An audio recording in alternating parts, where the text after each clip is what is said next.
सृष्टि बचपन से ही दिखने में सुंदर नहीं थी, लेकिन अमीर बाप की बेटी सृष्टि पर उसकी माँ जान छिड़कती। मेरी बेटी कितनी प्यारी है, भगवान सबको सृष्टि जैसी बेटी दे।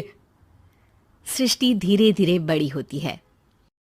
एक दिन सृष्टि की सहेली कहती है, तू दिखने में कितनी अजीब सी है, लेकिन मैं जानती हूँ हम सब में सबसे अच्छी शादी तो तेरी ही होगी। तेरे पापा अमीर जो हैं। और बता नहीं सकते यार, दहेज तो हर कोई देता है, ये क्या ज्यादा ले जाएगी अपने पति के लिए? अरे बड़े शहर में कोठी है इसके पापा की। अरे पापा की है ना, कौन सी इसकी है? इसकी होती तब तो कोई भी लड़का इससे शादी कर लेता। अरे पापा की मतलब पापा की है तो मेरी ही है ना? किसने कहा? अब तेरी तो तब होगी ना जब तेरा भाई ना हो। वैसे भी शादी के बाद सारी प्रॉपर्टी भाई के नाम होती है। सृष्टि समझ जाती है कि उसे किसी भी हालत में माँ बाप की सारी प्रॉपर्टी को अपने नाम करना है, लेकिन कैसे? एक दिन सृष्टि का भाई शीनू कहता है, बहन क्या कर रही है? तुझसे एक बात करनी है। अरे हाँ हाँ करना, मैं तो तेरी बहन हूँ। बहन मेरी लाइफ में ना एक लड़की है, बहुत अच्छी है। मैं सोच रहा हूँ माँ और पापा से बात करूँ शादी के लिए।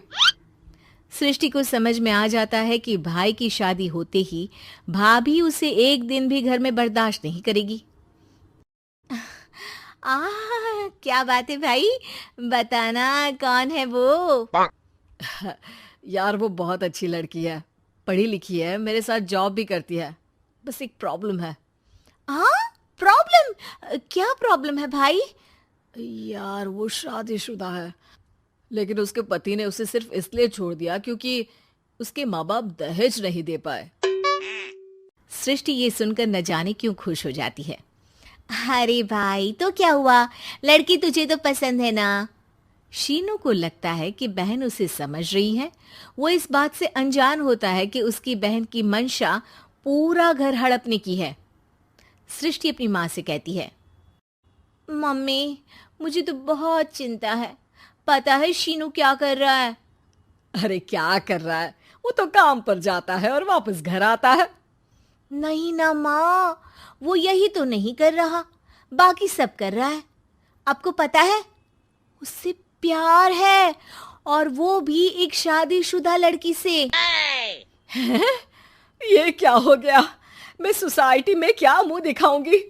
अरे तेरे पापा तो यही कहेंगे कि मैंने ही उसे बिगाड़ दिया है। माँ देखो, मेरी बात मानो, पापा पर भी विश्वास करने की जरूरत नहीं है। अब आप ही बताओ, पापा इतनी देर घर के बाहर रहते हैं क्यों? बोलो। अरे बेटा वो तो नौकरी करते हैं ना। तू बहुत भोली है माँ। पापा का ऑफिस तो 7 बजे खत्म हो जाता है, लेकिन देखो कितनी देर से आते हैं। अरे नहीं नहीं बेटा, ऐसी कोई बात नहीं है।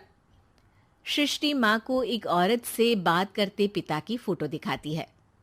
देखो माँ कैसे हैं पापा, मैं ना कहती थी कि पापा सही नहीं है।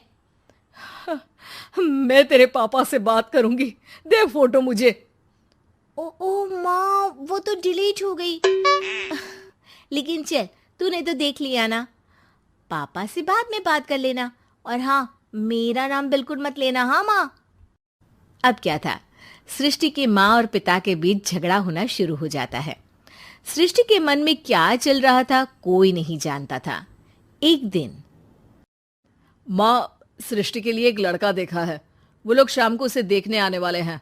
और हाँ माँ, एक खुशखबरी, मैं और पापा मिलकर एक नया बिजनेस ट्राई कर रहे हैं। शाम को लड़का आता है, सांवले रंग का। सृष्टि को तो बिल्कुल भी पसंद नहीं आता। लड़की की माँ कहती है, लड़की का चेहरा तो कोई खास नहीं, लेकिन अगर मेरे बेटे को आप लोग सेटल कर दें तो मैं उसकी शादी आपकी बेटी से करवा दूं। सृष्टि को लड़का बिल्कुल पसंद नहीं था। उसे भाई पर गुस्सा आ जाता है। लड़के वालों के जाने के बाद कहती है, माँ देखा शीनू मेरे लिए कैसा लड़का लेकर आया, न दिखाने लायक न सुनने लायक, सेटल भी नहीं, वो भी हम करे। अरे माँ, मैं जानती हूँ ये मेरी शादी किसी भी घर में क्यों करवाना चाहता है। अरे कैसी बात कर रही है बहन, तूने तो देखा ना, लड़के को मैंने ही मना कर दिया तुझसे शादी के लिए। जिसने लड़का बताया था उसने उसकी बहुत तारीफ की थी। बात आई गई हो जाती है, लेकिन सृष्टि का मन शांत नहीं होता। क्या करूं, कुछ समझ में नहीं आ रहा। मेरी शादी हो गई तो ये लोग पूरी प्रॉपर्टी शीनू के नाम कर देंगे, मेरे हाथ तो कुछ लगेगा ही नहीं। तभी सृष्टि को आइडिया आता है। वो किसी वकील को फोन करती है। जी देखिए, अगर आपके मम्मी पापा का तलाक हो जाता है तो आपके पिता की आधी प्रॉपर्टी आपकी माँ के नाम हो जाएगी, फिर उसे वो किसी को भी दे सकती है। सृष्टि अब माँ को बेटे के खिलाफ भरती है। माँ, शीनू पर नजर रखा करो, वो जिस लड़की के प्यार में है ना वो शादीशुदा है। यहाँ आएगी, सारा पैसा रुपया जमीन जायदाद सब हड़प लेगी। पापा का भी हाल तुमसे छुपा नहीं है। ऐसा ना हो कि मैं और आप एक दिन सड़क पर भीख मांगे। हे भगवान, मैं तो जीते जी मर जाऊंगी अगर ऐसा हो गया तो। ऐसा हो गया नहीं माँ, ऐसा ही होगा। अभी समय है, आगे का सोच लो। मैं तो कहती हूँ पापा से आधी प्रॉपर्टी लेकर अलग हो जाओ। पापा की आधी प्रॉपर्टी भी हम लोगों को अगर मिल जाती है ना तो अगले 7 जन्म सफल समझो। बेचारी माँ बेटी के कहने पर पति से तलाक लेकर अलग हो जाती है। सृष्टि अब पैसों से गाड़ी और अपने दूसरे महंगे शौक पूरे करने लगी। उसके दोस्त भी उसके पैसे इस्तेमाल करते। सृष्टि, कल तुम कहाँ थी? मैं सारा दिन घर पर अकेली थी। तो मैं क्या करूं? मैंने ठेका तो नहीं लिया है ना तुम्हें संभालने का। माँ को सृष्टि से ये उम्मीद नहीं थी। वो बैठकर रोने लगती है। वहीं उसका पति यानी कि सृष्टि के पिता आ जाते हैं। मैं जानता था कि तुम्हारा यही हाल होगा, तो आपने मुझे रोका क्यों नहीं? मैं रोकता तो तुम रुकती क्या? सृष्टि के कहने पर तुमने मुझ पर अपने बेटे पर शक किया, लेकिन तुम ये भूल गई कि कैसे हम दोनों ने मिलकर जीवन में इतना सब खड़ा किया। माँ पति के गले लग जाती है। मुझे माफ कर दीजिए, मैंने आपकी कमाई का एक बड़ा हिस्सा गवा दिया।